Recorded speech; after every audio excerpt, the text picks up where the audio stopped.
Pompe à chaleur à gaz. Gaz naturel et énergie renouvelable dans un système. La pompe à chaleur à gaz allie les avantages de la technique éprouvée de la condensation et les énergies renouvelables.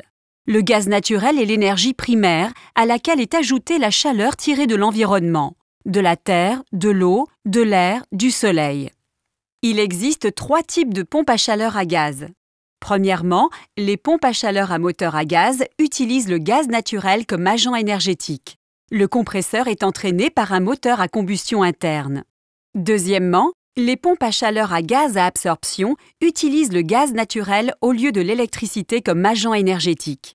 Une solution d'eau et d'ammoniac et de l'hélium comme gaz auxiliaire se déplace dans un circuit fermé, de telle sorte que des pièces mobiles, comme par exemple des pompes, ne sont pas nécessaires au fonctionnement. Troisièmement, les pompes à chaleur à gaz à adsorption s'approprient les propriétés physiques d'un minerai particulier, la zéolite qui lie, adsorbe la vapeur d'eau et l'aspire comme une éponge. Dès que la zéolite est chauffée, l'eau emmagasinée précédemment est à nouveau rendue sous forme de vapeur. La chaleur ainsi dégagée est utilisée pour le chauffage. Accumulateur de chaleur. L'accumulateur de chaleur règle les flux thermiques de la production, par exemple une pompe à chaleur à gaz ou une installation solaire, jusqu'aux consommateurs comme la douche ou les radiateurs.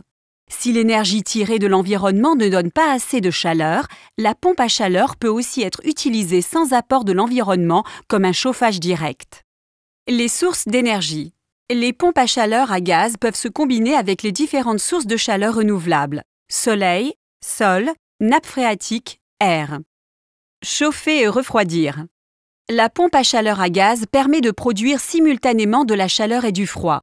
Durant les mois d'été, les pompes à chaleur peuvent aussi être utilisées pour rafraîchir la maison. Dans ce cas, la chaleur des locaux d'habitation est évacuée au moyen de l'installation de chauffage au sol.